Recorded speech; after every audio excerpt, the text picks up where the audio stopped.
During the pandemic, Nicola Sturgeon made government decisions over WhatsApp. She was ordered by the UK COVID inquiry to retain those messages. The former First Minister promised to provide them. She said, "I have nothing to hide." But we now know she deleted them all. She broke promises to grieving families. She may have broken the law. Does the First Minister accept it was completely wrong and utterly scandalous for Nicola Sturgeon to delete those messages? First Minister.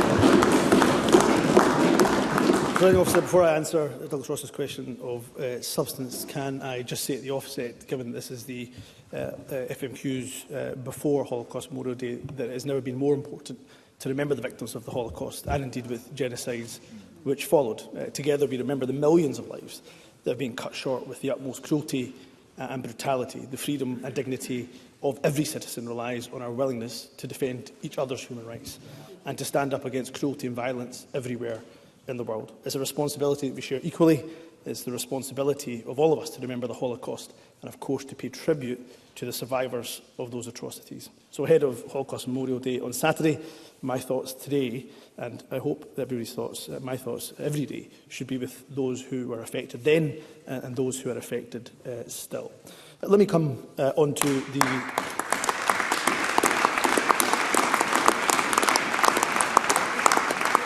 Let me importantly come to the issue of substance, and I will start this exchange as I have started exchanges on this issue in recent weeks and months, and that is by giving first and foremost an unreserved apology to those families who were bereaved by COVID in relation to our handling of the issue of informal communication such as WhatsApp. As an organisation, on the issue of WhatsApp messages, we did not handle the request in a way that gave families that have been bereaved by COVID confidence. In fact, quite the opposite. And they have asked for nothing unreasonable. They've asked for answers, they've asked for the truth, and I will certainly do that when I appear in front of the inquiry later today. Douglas Ross is asking me about Nicola Sturgeon. Of course, Nicola Sturgeon, I believe it's now been confirmed, will appear in front of the COVID inquiry next week. She will answer for herself. What I would say is when it comes to any decisions that are made, as per records management policy, any decisions, whether it's made over WhatsApp, whether issues are discussed over email, over telephone call, any communication, any method of communication that's used, it's so important that those points are then, of course, uploaded to the corporate record, any decisions that are made and any salient points. What I would say to Douglas Ross, and I'll end on this point, is we have, of course, handed over 28,000 WhatsApp messages, mine's included. That's in very stark contrast to the Prime Minister, of course. Douglas Ross. Can I fully associate myself with the First Minister's remarks ahead of Holocaust Memorial Day on Saturday? But I asked a very simple question. What did he feel about Nicola Sturgeon deleting these messages? And we heard nothing. But while Nicola Sturgeon led the cover-up and the secrecy, she wasn't alone. The then Deputy First Minister, John Swinney, also deleted his messages. And isn't it telling that neither of them can be in the chamber today? So while they deleted messages, let's look at some of the messages we have seen. The Chief Medical Officer, Professor Gregor Smith, reminded colleagues in a WhatsApp chat to delete at the end of every day. Ken Thompson, the former Scottish Government Director-General, wrote, "I feel moved at this point to tell you this chat is FOI recoverable." He went on, plausible deniability is my middle name. A message from the National Clinical Director, Jason Leach, said, WhatsApp deletion is my pre-bed ritual. And he also said, just my usual reminder to delete your chat, particularly after we reach a conclusion. From politicians to civil servants, they sought to destroy evidence. Doesn't this show a culture of secrecy running through this entire SNP government? First Minister. Douglas Ross talks about a culture of secrecy. Well, we handed over 28,000 messages, 19,000 documents. Let's hear the First Minister. The former First Minister did 250 media briefings, taking questions from journalists day after day. That hardly rings true of the accusations that Douglas Ross is making of a government that was hiding from scrutiny. Far from that. Every single day, the former First Minister was standing up, taking questions. First Minister, there are many members wishing to put questions in this session. It will make it far more likely that members will be taken if we can hear one another. First Minister. And can I say to Douglas Ross, for all the accusations that he is throwing at the former First Minister, the former Deputy First Minister, and of course they will give evidence to the inquiry. I don't intend to prejudge that or put words in their mouth. I'm assuming then that those same accusations then ring true for his colleague, the Prime Minister, who hasn't handed over a single WhatsApp message.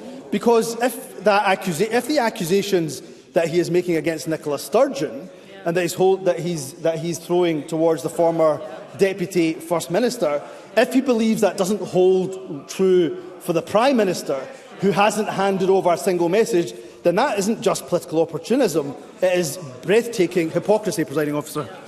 Douglas Ross. That's just risible and embarrassing from the First Minister. Look at the facts here. Nicola Sturgeon destroyed all of her messages. She did that deliberately. But some have been recovered from other people. This morning's COVID inquiry session with Liz Lloyd, Nicola Sturgeon's former Chief of Staff, has revealed that COVID decisions were unquestionably made on WhatsApp. There are many examples in her evidence, but let's just take one.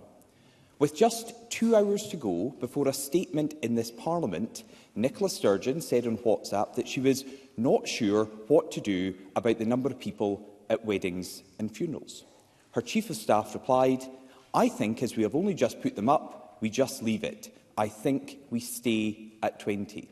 Therefore, a government decision to stay at 20 was taken over WhatsApp.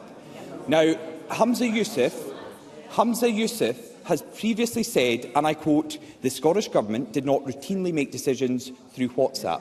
Did the First Minister mislead Parliament when he said that, or did he not realise that government policy... Well, we must hear one another. I'm happy to repeat this to SNP members who seem to want to drown this out. So did the First Minister mislead Parliament when he said that, or did he not realise that Scottish Government policy was being made on the hoof over WhatsApp? First Minister. WhatsApp is a communication application rather than a decision-making tool. Instead,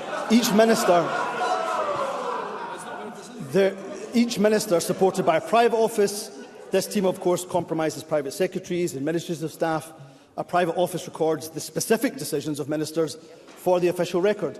They're laughing. That is from the Scotland office. Of course, when we asked them for Douglas Ross's WhatsApp messages, of course, which they refused to release. So the point here is, of course, that WhatsApp is not routinely used. Douglas Ross literally read out my quote.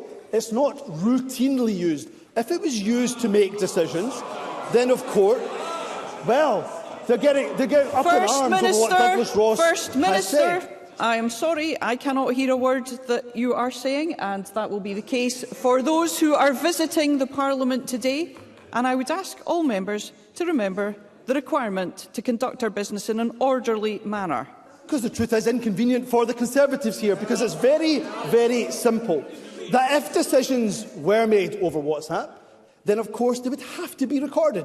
Otherwise, how on earth would they be actioned? So they're then recorded on the corporate record and taken forward, all salient points and all key decisions. Let me just go back to the point I made in response to the very first question that Douglas Ross asked. I do believe that there are challenges in relation to our use of WhatsApp. It has not been, frankly, the government's finest hour in relation to handling those requests. And I put my hands up to that. Unlike, of course, other governments. And that's why I have commissioned officials to deliver an externally led review, so not a government review, but externally led review into the use of mobile messaging apps and the use of non-corporate technology in the Scottish Government. And that should take particular account of our interaction with statutory public inquiries. But when it comes to being transparent, I go back to the point that I've made. The government handed over 28,000 messages, 19,000 documents. I myself, as First Minister of the government, have handed over my WhatsApp messages. That is in stark contrast to a UK government, to the Prime Minister, who's refused to hand over a single message and, of course, took the inquiry to court only to lose. Douglas Ross.